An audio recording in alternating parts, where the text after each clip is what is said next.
सर्वांना माझा नमस्कार. मी संतोष बोड्डेवार आपलं स्वागत करीत आहे विद्या कोचिंग क्लासेसमध्ये. काही दिवसाआधीच आपला TETचा निकाल जाहीर झाला. जे विद्यार्थी ह्या परीक्षेमध्ये इलिजिबल झाले, म्हणजेच उत्तीर्ण झाले, म्हणजेच पास झाले, त्या सर्वांचं अभिनंदन, तुम्हाला हार्दिक शुभेच्छा, कॉंग्रॅच्युलेशन्स. आणि जे विद्यार्थी ह्या परीक्षेमध्ये पास नाही झाले त्यांनी खचून न जाता येणाऱ्या परीक्षेमध्ये जोराने तयारी करायची आहे. आता याच्यामध्ये काही जणांचे काही प्रश्न होते. ते प्रश्न असे की TET परीक्षा जर 2 पास झालं तर पेपर 1 पास करायची गरज आहे का? जर तुम्ही शिक्षक असाल आणि प्राथमिक शिक्षकांना ही परीक्षा उत्तीर्ण करणे अनिवार्य आहे, त्यामुळे जर तुम्ही TET पेपर 2 पास असाल, शिक्षक जे आता रुजू असलेले शिक्षक, त्यांना TET पेपर 1 हे पास करण्याची गरज नाही. म्हणजे तुम्ही आता कोणत्याही प्रकारचं टेन्शन घ्यायचं नाही आहे, तुम्ही पात्र झालेले आहात.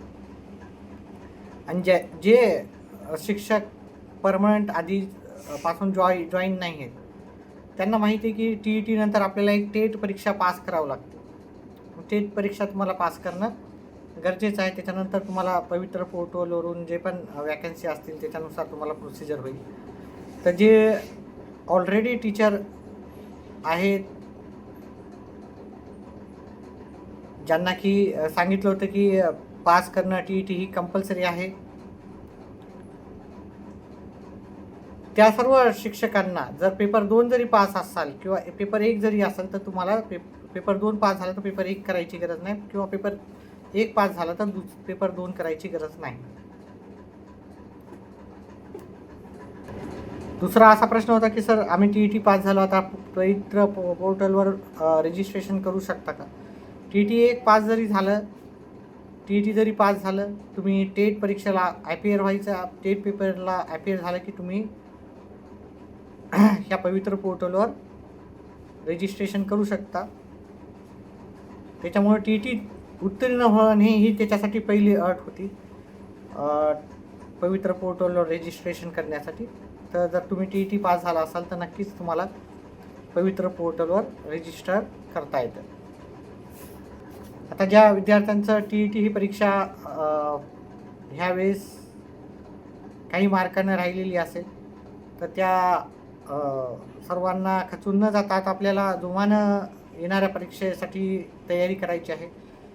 आता TET परीक्षा ही वर्षातून 1 वेळेस नव्हे तर 2 वेळेस होणार आहे. आणि ही परीक्षा मला वाटते की मे किंवा जूनमध्ये येईल, कारण जुलैपासून पावसाळा सुरू होतो, जूनच्या 15 तारखेपासून. म्हणून जूनच्या पहिल्या आठवड्यात ही परीक्षा किंवा मेमध्ये ही परीक्षा महा TET परीक्षा होण्याची माझ्या अंदाजानुसार ही परीक्षा होऊ शकते. मेच्या शेवटीच ही परीक्षा होणार.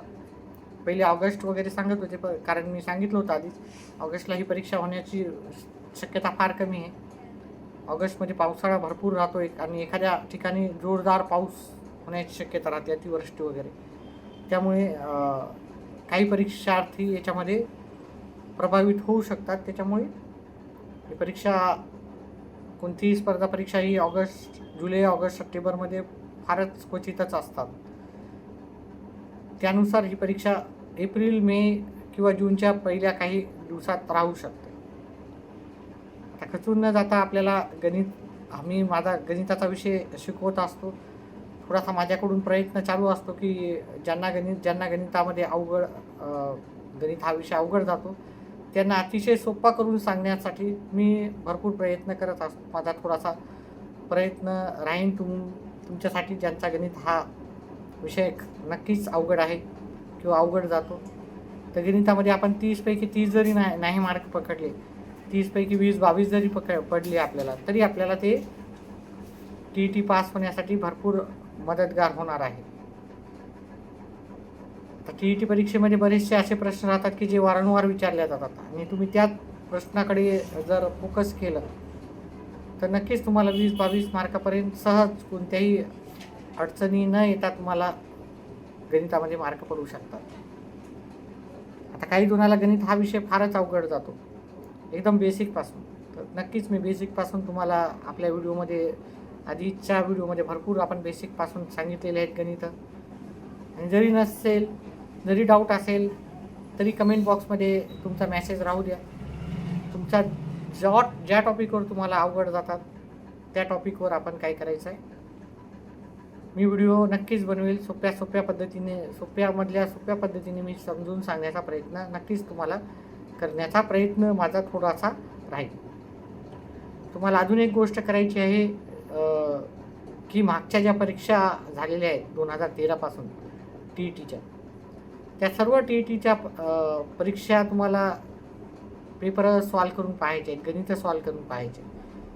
आता हा गणिताचा पेपर न कंटाळता तुम्ही एकच वेळेस प्रश्न सॉल्व न करता एक प्रश्न 5 वेळेस जर सॉल्व केला तर अतिशय चांगलं.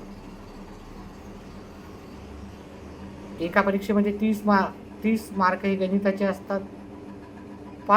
एक प्रश्न 5 वेळेस केला म्हणजे 150 प्रश्न होतात. आणि TETला अजून भरपूर टाईम असल्यामुळे असे जे पण पेपर आहेत ते तुम्ही नक्कीच सोडून पहा. तुम्हाला गणिताचा हा विषय हा नक्कीच सोपा जाईल. अजून काही डाऊट असतील, बेसिक वीक असेल, कॅल्क्युलेशन कसे करायचे त्याबद्दल मी तुम्हाला सांगितल्याप्रमाणे तुम्ही मला कमेंट बॉक्समध्ये मेसेज करा, सर हे टॉपिक्स घ्या, किंवा लसावी मसावी येत नसेल किंवा काही कॅल्क्युलेशन्स येत नसतील फ्रॅक्शनच्या, पूर्णांकाचे, दशांशचे, तर नक्कीच मी तुम्हाला मदत करण्याचा प्रयत्न करेन. फक्त कमेंट बॉक्समध्ये तुमचा मेसेज राहू दे, त्या मेसेजनुसार मी तुम्हाला नक्कीच मदत करण्याचा प्रयत्न करेन. सध्याच्याला एवढंच. पुढच्या व्हिडिओमध्ये भेटूत आपण गणिताचे टॉपिक्स घेऊ. व्हिडिओ पाहिल्याबद्दल धन्यवाद.